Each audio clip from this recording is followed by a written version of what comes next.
Sway in the Morning, Shade 4-5. Heather B, this is why we started doing this show 6 years ago. Talk about it.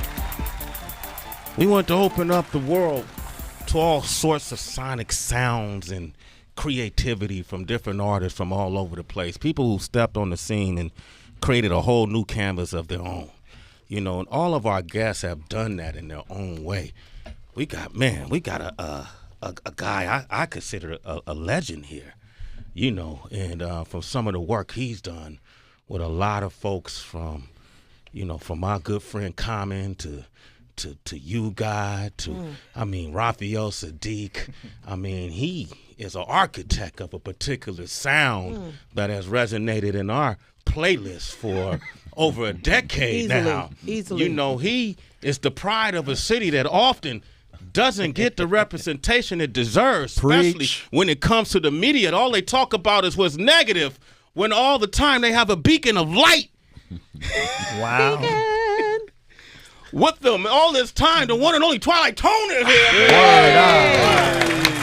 Thank you, ladies and gentlemen. Thank you. How you been, man? I'm great, man. I feel really good. Only Pardon the pun. I feel good. You feel good? Yes, sir. I get it. There's other gentlemen here, Heather. I don't know if you want to do the introduction.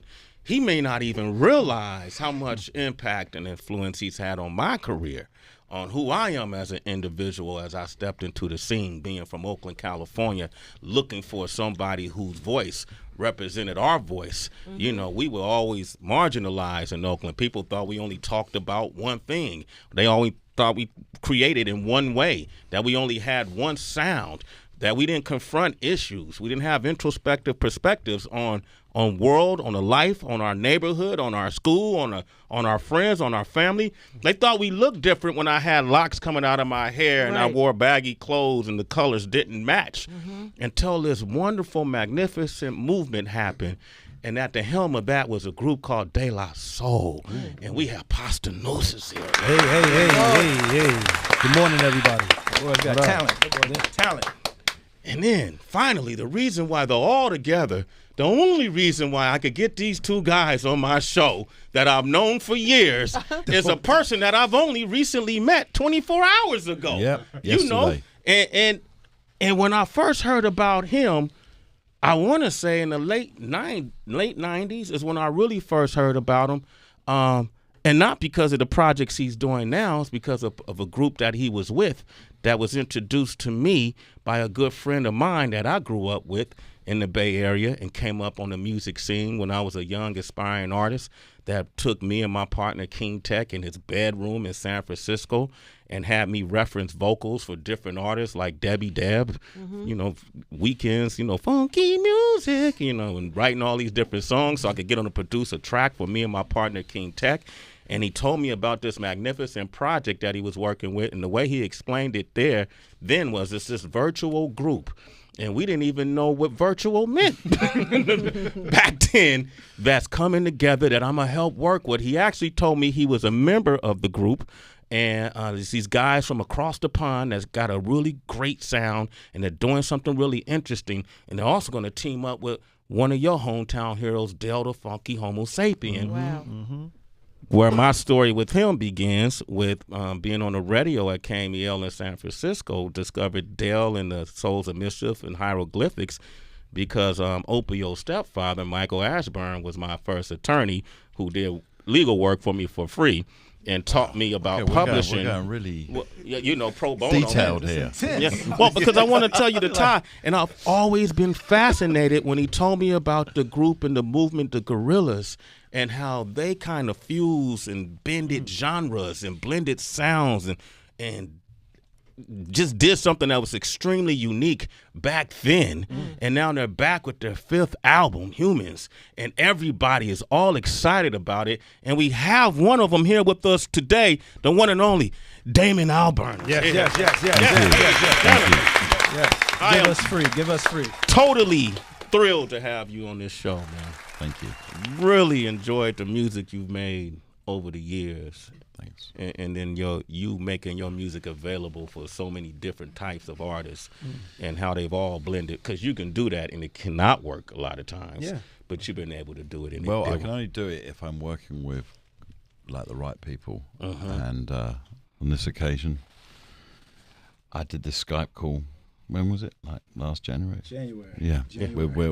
With my good friend Remy Kabaka. And you were on the other end of the Skype, and you were actually wearing the same hat and had a slightly bigger beard. I was naked, but I had this hat on. Yeah, but bigger beard.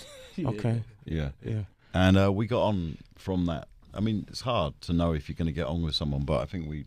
Yeah, once I put my clothes on. Yeah, and then he came over and he didn't leave for a whole year. Yeah. Really, you became thoroughly anglicised, actually. Yeah, exactly. I couldn't stop drinking tea. Yeah, so y'all lived together for a minute? No. Okay. No, we just in the studio. We did actually live together for a little while in Jamaica. In Jamaica? Wow. I wasn't invited. It was yes, good. sir. They just wanted your vocals, dog. There you go. It's all about the vocals. Hey, man, where did you grow up, man? I grew up in East London, Leytonstone, and then when I was 10, I moved to Essex, which is the kind of the county above London. I told a story how Passanus and his group and that movement really helped, in my own mind, validate the things I was trying to do at that time. What were those? Oh, definitely. For me, it was the For same you? thing. Same thing? Yeah, I had two really intense experiences. Actually, the most intense one was when I first came to New York. I had to go and do a radio show in the Bronx, and I'd had a really late night. I think tequila was involved. Okay. And the radio rep came to pick me up, and I was just in such a state that I opted to go into the boot of his car. So he put me in the boot to drive me all the way up to the Bronx, and he played Tribe Called Quest and De La Soul, and that was my introduction to hip hop. What did you think of that stuff? Being from overseas, it was still relatable. Right? I've been aware of De La Soul prior to that, but being in that boot of that car, feeling the way I did, driving across Manhattan, would sort of I connected with it. Boot, guys. Boot, sorry. Boot. I thought I was using an Americanism. The trunk. You were in the trunk of the car? The trunk of the car. Why y'all act like you knew what he was saying? I knew what he was saying. Oh, you knew what he was saying? I've been going, I've been traveling overseas since 88. Damn, we just I was waiting for the stunt. I was dying for the stunt. Okay. There you go. The trunk. I can't in say the that. trunk. In the trunk of the car. I got truncated. I like, damn, it's all right. You got lyrics, man. You got bars? You got bars? Got a few. When did you guys become aware of him and this movement, the Gorillaz, or even prior to that? For me personally, the first album, of course, as you're saying, Dell is family. Yeah. Dan, known him as well. So just hearing it and seeing this group and seeing a video, like, wow, like, okay, I hear Dell's voice and I see this cartoon, and I was like, yo, De La, we've always been into like anything that feels different but feels authentic. And I would just we immediately as a group gravitated to what they were doing then. So I mean, of course, obviously I've known this gentleman Damon from his group The Blur. The Blur, of course, but the Gorillaz, that first album was really amazing. You guys worked together prior to this too, right?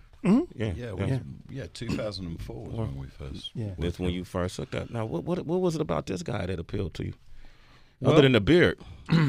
Well, with this record, I wanted to do something different again. I wanted to have a sense of. You can hear my sibilance really. I'm sorry, I've got this kind of. What is that? It's just partly because I lost my tooth years ago. Okay, and I just. Is that what the brown thing is? I can just really hear it. Can you turn down my sibilance a bit? Okay, there you go. Too loud for you? All right. I just think people on the other side are listening to the radio. You got a great radio voice, by the way, man. Like, you got the kind of voice that, like, I say this often, man. I would have loved for you to read me bedtime stories as a child, right, man? Somebody else recently came in here and I said, you got that kind of voice to it. Thank you. Yeah. Okay, Barry White. Yeah.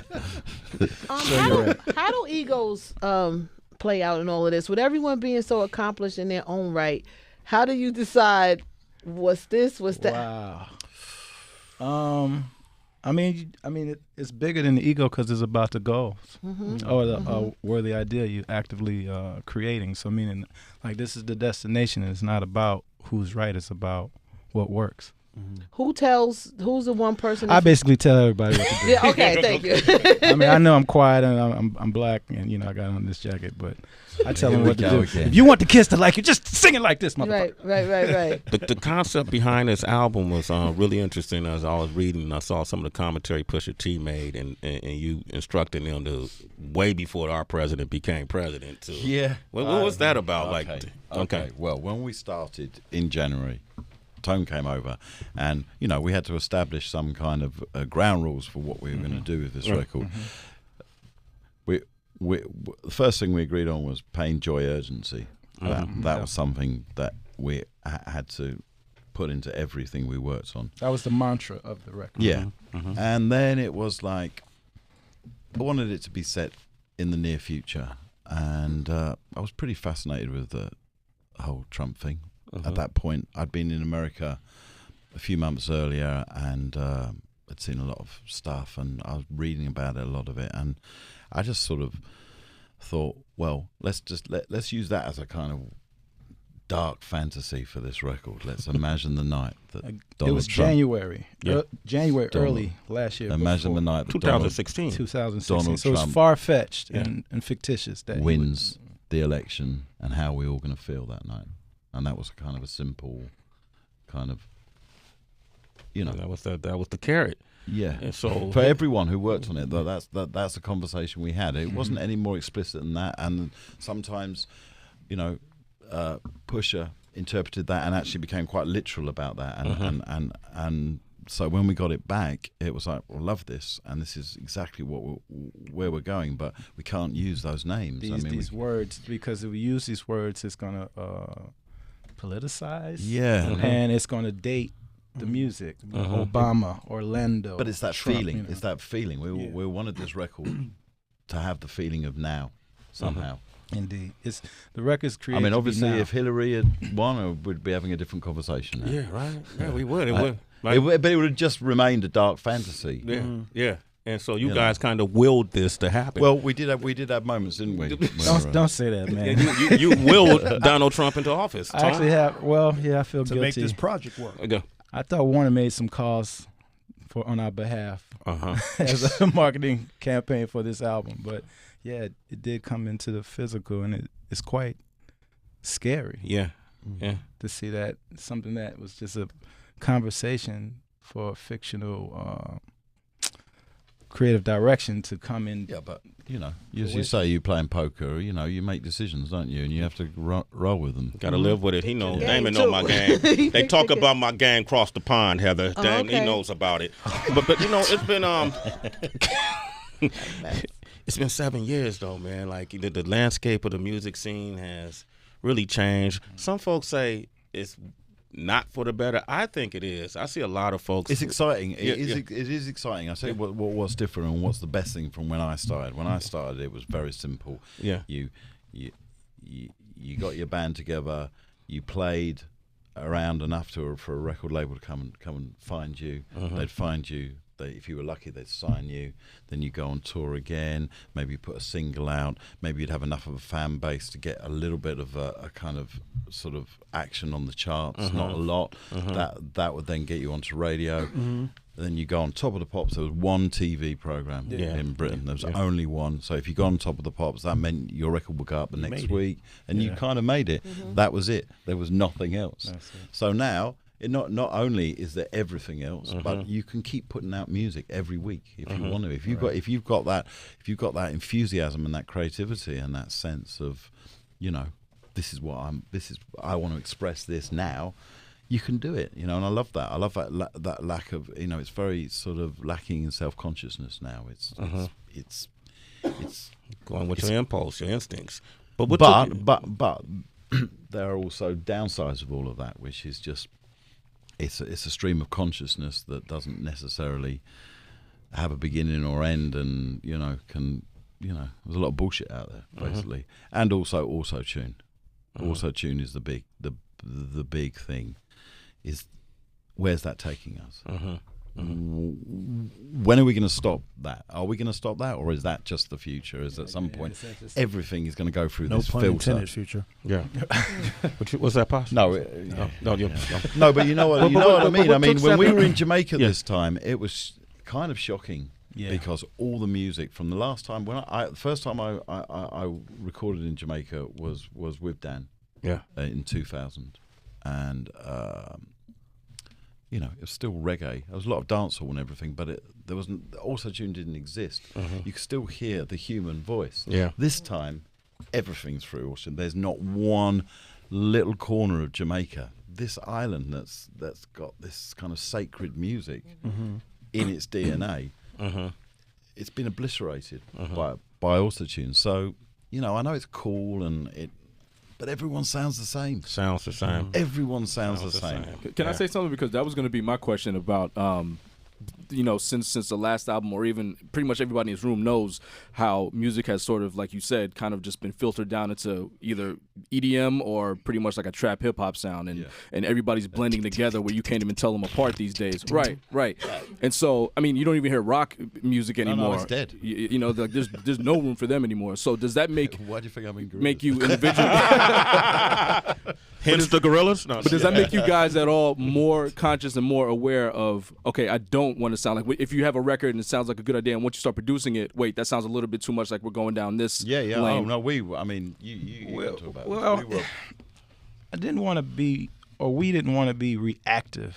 Yeah, I thought I was going to get my trap record, you know. That's what you was going for? Yeah, I mean, they heard Mercy, and they was like, oh, yeah, he's the guy that did Mercy. You know, no. I'm not. It was not about doing what I did, and it's not. To be honest with you, I wasn't familiar with the Gorillaz. I knew about the brand, but I wasn't familiar with the Gorillaz. I didn't know the impact of the Gorillaz. I know Dell because I know him from Mr. Dabalina video in Opio in A+. Yeah, okay. You know, I know Paz because I remember him from the New Music Seminar in '89. Plus, he hasn't aged one day since he first came out. Well, yeah, he's the same dude. Yeah. He still owe me money.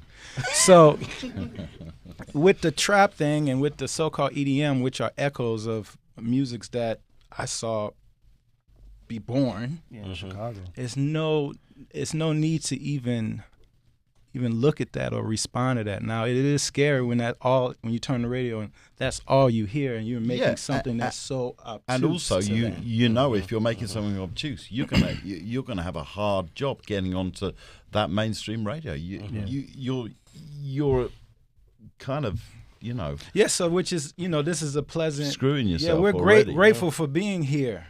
In the face of all that. We're grateful for being on any radio platform in the face of all that. There's no knock to EDM, there's no knock to trap, and also, but we're doing the other thing. We've all been around long enough to know that just because something sounds cool today does not mean it's going to sound cool exactly. tomorrow. You ever try to heat up McDonald's? Damn, Tom, no, I you haven't. dropped the gem right there. Why would you? EDM, we were talking about EDM and I think the influence that the Gorillaz has had on the scene. Yeah, like when you guys, you still use it, I'm sure, the projection screens, like when you tour. So when that first came out, it was like a crazy idea that why would somebody go to a concert to watch like an animated, you know, concert basically? And now I feel that's what EDM has turned into. Also, I think I mean, I might be wrong here, but I think, you know, the concept of the mass collaboration was something I didn't think people were doing that when we started. You know, now it's just standard. Yeah, that's you don't go anywhere unless you collaborate with someone. Not the cross pollination of so-called genres that the Gorillaz have established as a group and as a brand. Yeah.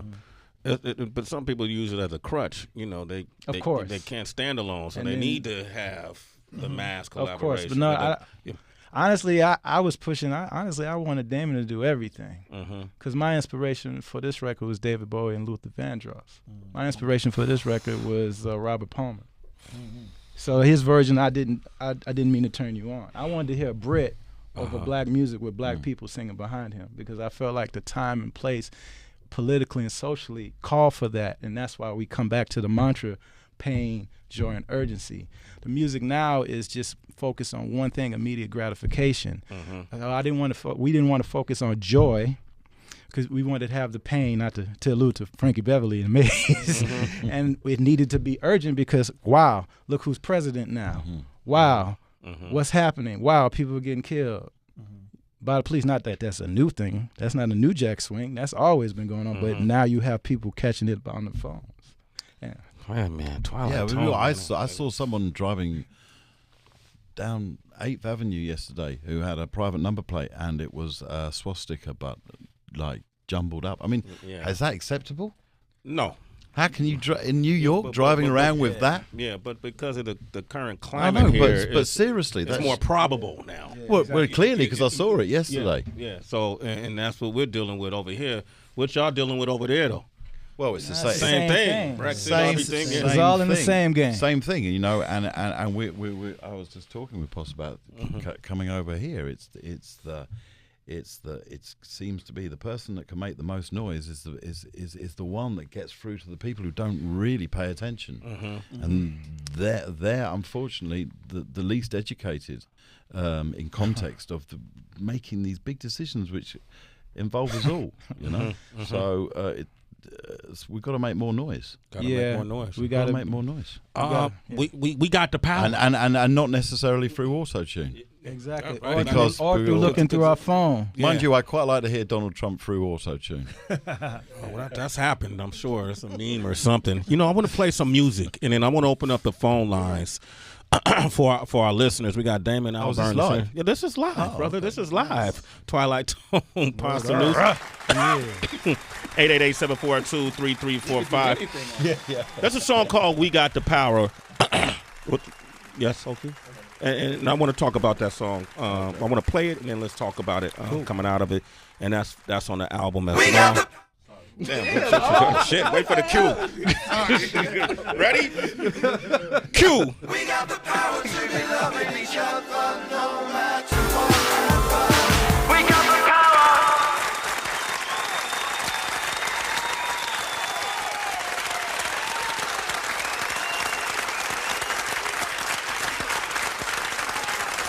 Sway in the morning, man. We got the power. We wanted to play that because you and I were talking about this song. Yeah, I've been seeing a lot about Noel Gallagher guesting on this, and I guess people are making this like a bigger side story because he's guesting. He's singing. He's kind of part of the choir on that one. You got Dram, myself, Noel, and Jenny Beth from the Savages. And Jenny's the only one that's really credited on the song. Like, well, because she's kind of got a verse, you know. I mean, for me, it would be like I was kind of like, you know, taking advantage of the name if I put it as a feature, because it's not. He's just part of, not just, but you know what I mean. I understand. Yeah, for sure. Like, you know, Kanye uses a bunch of people in choruses on his albums and everything like that. Like Paul McCartney. Yeah, Paul McCartney. Exactly. Where was he? Yeah, exactly. It was. Well, I don't know. The name was there, but I didn't hear it. It's a part of creating an ensemble cast. And going back to the days when you used to read record credits and be like, oh my God, Eddie Levert, Michael Jackson, Betty Wright sang the background to All I Do on Stevie Wonder's song. Yeah. That's who that was. No wonder it sounded like that. So exactly. Everything's not about young Americans. Being young cheap. Americans wasn't like featuring. It was it's like, you know, because at the end of the day, it's the less you talk about yourself, the better. The more impact it has. Everything that's what people don't seem to understand. You'll see. You dropping gems right now. You're shocking folks here right now. The less you talk, the better. It's the truth. Everything doesn't have to be P.T. Barnum. It really doesn't. Yeah, right. But what was your question? Well, I've seen that people maybe in the U.S. don't understand how big Blur and Oasis were. I mean, they became huge both over here. But in England, I'm sure that's... Well, we had one big song over here, which is Song 2, which most people know as the Woohoo song. We still play it pretty much at every party, you know what I'm saying? So, but there's been talks that there was like some kind of feud back in the day, and then having him on this album is kind of like a peace treaty almost. You know what I'm saying? Like, how do you feel about that? Well, we've been friends for years, so it's not like a treaty. We did that over a drink like 6-7 years ago. So that's he really had always loved Gorillaz, and we just wanted to be on a tune. And you know, this record wasn't kind of a sort of natural fit for Noel Gallagher, really, if you think about it.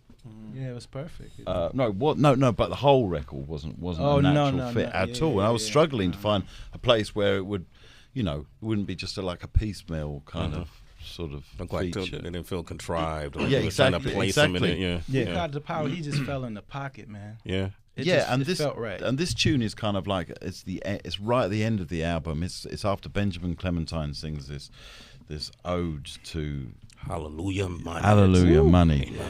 So this is kind of like as the credits are running, the song after the actual story's finished. Okay. you know?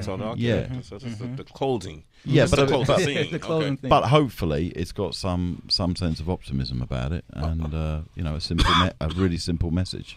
One of my favorite collaborations is Mavis Staples, because we grew up with the Staple singers in my home as a child. That's what my mother and everybody rocked to. I had that as well. Yeah, you had that. I love that we all have. Isn't that the beautiful thing that What about music? The music is like Yeah.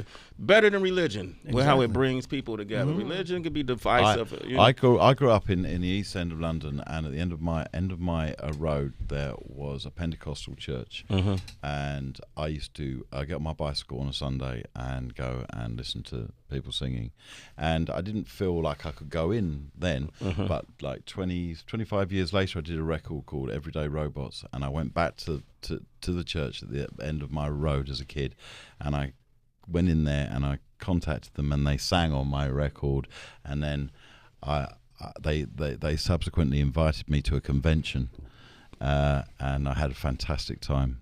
Wow, man. And it was something that had been in me since a little kid, you know what I mean? And now through the door, and I was in the room, and it was beautiful. That's how you know you evolved. Yeah. Pusha T, Mavis Staples. Were they in the room at the same time? Or? No, Oh, okay. separate times. The track was created. Let Me Out came out that term, and then it was like wanted to create a dialogue between the youth of today and our elders. You say that we grew up with Mavis Staples, all of us. For me, that's literal, because that's the first band that my uncle Hassan Khan played in as a bassist. Wow. So for me, it's kind of personal, and it's kind of like a Trojan horse slipping her in, but then putting her with somebody like Pusha T, who I really respect what he does. I'm gonna be honest, I'm not a fan of drug rap, but I respect what Pusha T does and how his perspective on it. And so I just thought, who better to put together on this soundscape, and then have Damon tie it all in together again with that, from that Brit perspective, in contrast to this Black American plight. Yeah, and I hadn't written the lyrics. Well, I had the lyrics, had the melody. I didn't have the lyrics, and I'm always get quite nervous when I'm working with kind of older artists. Why? Well, because the language I use sometimes is slightly weird, and it doesn't necessarily make sense, and sometimes it's a bit jarring if you have personal beliefs. I mean, I had that. I've had it twice with Dionne Warwick, that she has. Dionne Shout Warwick. out to Dionne Warwick. Yes. That at the last minute, it's the lyrical content has kind of sort of prohibited us going any further. I mean, at least this time I did manage to sit down at the piano with her and play, which was quite nerve-wracking actually. I don't normally get nervous, but having Dionne Warwick sitting next to me and me playing, I felt like a very poor Burt Bacharach. So we decided to catch the train from New York to Chicago. Yep. And I spent the whole time in my little cabin. Like, oh, is she gonna like this? Is this gonna work? Is this too much? But trying to find that's the beautiful thing about Gorillaz, is finding that common ground, and it can be really, really fine sometimes, but it's golden, when you get in there. And as soon as I met her, she was just such a sweetheart, and she's got such a young spirit about her. She's really ready It was fine. How did she react to Pusha T's verses, though, and what he was saying? Were they on there yet? I think we probably hadn't put them on there just in case there was any. Yeah, we didn't want to frighten her. Sometimes we don't. You know what I mean? We don't Like- necessarily give the whole picture away straight away. Yeah, we just wanted to let her do her thing freely without any influence. Yeah. Let me out. Let's hear a little bit of that. We'll come back. The Gorillaz are here. 888-742-3345. Twilight Tone, Pasta News, De La Soul. Everybody's here. You want to talk to them? Open up these phone lines. Yeah. Is gone. Who is left to save us? We mourn. I'm praying for my neighbor. Let's just rock out to this for a second. I'm going to take some phone calls if y'all don't mind. Sway the Morning Shade 45. You got to get this project, Humans. It's out tomorrow. We got Chris from Texas on the line. Chris, what up, baby? Hey, good morning, everybody. How you doing? Doing okay, man. What'd you like to say? Go ahead. Man, such a big fan of Damon Albarn and the whole theme behind the Gorillaz. You have no idea how much they've gotten me through. I've skateboarded for 10 years of my life just jamming to the Gorillaz, man. The voice of 2D, man, it's beautiful. It can get you through anything. The Gorillaz, man, the best vibe in the world. Thanks, man. Wow. Man, well, no idea, man. You should be happy because they got a new album coming out. Gorillaz doing a new are you doing a series too? The TV series? Yeah, probably. Probably. Yeah, I mean, Okay. all of that stuff. I mean, that's networks and politics, and Okay, but you have an app that they could. We've got a lot of apps. Yeah, a lot of apps, man. Live through the apps, baby. You got to see what he looks like animated here live in person. I didn't even know this was possible. All right, we got Cal from Connecticut. What up, Hey, Cal? What's up? Hey, how's it going, guys? Doing okay. What up? What up? Good. Yo, Damon, I really wanted to say, like, just the Gorillaz in general, like, what solidified my belief that you guys are true artists is when you collaborated with MF Doom on November Is Coming. Yeah. And that song, like, changed how I thought about music itself. Like, MF Doom is just one of my favorites, and the way you guys collaborated, man, that was just amazing. I still listen to that song almost on the weekly. Nice. I mean, that means a lot to me. I mean, he's a really interesting artist. He's an artist. He truly really is an artist. Yeah. All right, we're gonna go to Ohio. Josh, what up? Hey, Josh. What up? Good morning, everybody. Good morning. Man, Good morning, my I brother. gotta say this. Gorillaz have been one of my favorite groups of all time since I was 15. I mean, I remember you guys doing Clint Eastwood, and then you guys came out with Stylo, and that Stylo was, man, that Bobby was Womack. awesome. Like, yeah, you I guys miss are him. amazing, and I just want to say that you guys have done an amazing job as far as being artists, and what you guys have done for me as understanding music even better. You guys are amazing. Thank you so much. Well, thank you. What's up, man? Yeah, man. Hey, y'all just getting sucked off all morning here, man. Okay, Jesus. Do we have a question here? All right, we got Edgar. Edgar's on the line. Good morning, Edgar. Go ahead, man. Yeah, go ahead, man. What you want to say? Man, I've been a fan of you guys. Good morning, everybody, first of all. Good morning. Don't worry about it, Tom. Been a fan of you guys since I was like 12 years old, man. You guys, shaped a lot of, my youth, always ever had a problem. Always had to go to Gorillaz. You guys are, amazing. Wow. Can't wait to see if you guys come to New York. Yeah, we're show coming in New back. York. We're going to be everywhere in the autumn in America. All right, okay. That's a promise. Mike from San Diego. Go ahead, Mike. With that great Hey, question, good morning, Mike. everybody. How's everybody doing? Yo, what's Peace, up, my brother. man? What's up? Hey, now I just want to say, man, what you guys are doing for music is incredible right now, because that last track with Pusha T on there, man, if I heard that on the radio or so much stuff like that on the radio every day, man, I wouldn't turn the radio off. But like y'all said, all that shit's blending in, that trap music and all 21 Savage. No disrespect to them young guys, but man, I'm not with that hip hop. I'm with the old hip hop and shit that sound like what y'all doing right now. So keep it up, man. Nice. Thanks. I appreciate you, That's man. what's up, man. Appreciate you. Yeah, it is. And we got a lot more callers, but I kind of know what they're going to say. You guys will be playing in New York September 15th through the 17th. The Human Tour starts July 8th in the States in Chicago, but go online to find out more dates. We're going to world premiere an exclusive called Moments that's featuring De La Soul. You guys were really adamant about us playing this. Why? Well, because it's just being in the zeitgeist of the now, being right here, being present. I think what's going on in pop culture and just social settings is people are not living the moment. They're so busy trying to document it. It's kind of a testimony of what he was saying about auto-tune. It's like, man, where's the humanity and all that? But where do we go?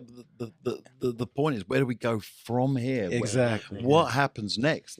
Because if this is what we're relying on, and emotionally, kids are like that. Their phone is as important as their parents. Oh shit! No, the phone is their parents. I mean, like the TV or whatever, the movies, their dad, the radio's their mother. The phone is like their whole family, and if you take it away from you see the emotional response and connection to that. So, which is why there's a Z at the end of humans. Yeah. What are we evolving or devolving into? Tony, you're really deep, man. I try, man. Whenever I didn't know that about you, man. Oh no, he's definitely different, right? Yeah. Well, the music, he's different. The music. I mean, the art. Everybody says art imitates life, or life imitates art. I disagree with that testimony. It's like life is inspired by art, and art inspires life. And if you're not living life, how are you creating art? Yeah, I love it, man. The Gorillaz are here. Pasta Noose is here. What up? Pos, we're gonna try and work out what Pos is saying in this. Okay. Well, before we play it, because we're gonna end with that song, but we have a policy here, Damon, like for MCs, that anytime they come into this room, we don't just play their music. You gotta earn the play, and you asked for this. I thought maybe if Wonder dropped a beat that we could kind of all do see something. What come out. All right. See what happens. I'm not a hyena. I am not. I thought maybe all three, all right, something. We could do something. I mean, mine might be singing based. Okay, I know. I know. I might juggle and go. No, let's stay in the moment. Yeah, no pun intended. Yo, Wonder, go ahead. Yeah, Sway the Morning Shade 4-5. Gorillaz saying here, Humans. That's the name of the project. I don't know, Damon. Maybe you could sing a riff, something. We're gonna hear it. Okay. And Posh, you come in with a verse after that. Anything, man. Yeah. You gotta jump in the rhyme too, bro. Someone do plug something. One. Look, cool it in, cool suave. We put it down to the paint. We ain't doing this to like the shank. You jump in, Tone. Okay. Rock it. All right, let's go, man. Let's go, Tone. You know what this is. One time, sunshine, moonlight, watch me, no strife. Tone, T1, T-O-N-E. We take many steps to get E. Sanctuary. Encyclopedia, library. That boy's got talent. Keep it going. Here's the hook. I ain't know how. Yeah. All right, give it up for the Gorillaz. Nah, we stayed in the moment. That was dope, man. No. Thank you. He started spelling out his name, man. That boy got bars. T to the O to the N to the Y. Your pa said, I'm not a hyena. Gentlemen, I just want to thank you for your consistent contribution. And as you can see, the way all you have affected and impacted lives in a positive way, and continued success. And we'd love to have y'all back on the show just to sit up and talk. Yeah, for real. We can always promote whatever. This platform is your platform. Thank you. But just to hear this conversation, really, I think we all enjoyed it. So thank you for coming by. All right. Thank you. Absolutely. It's Sway in the morning, only on Shade 45. Kilo.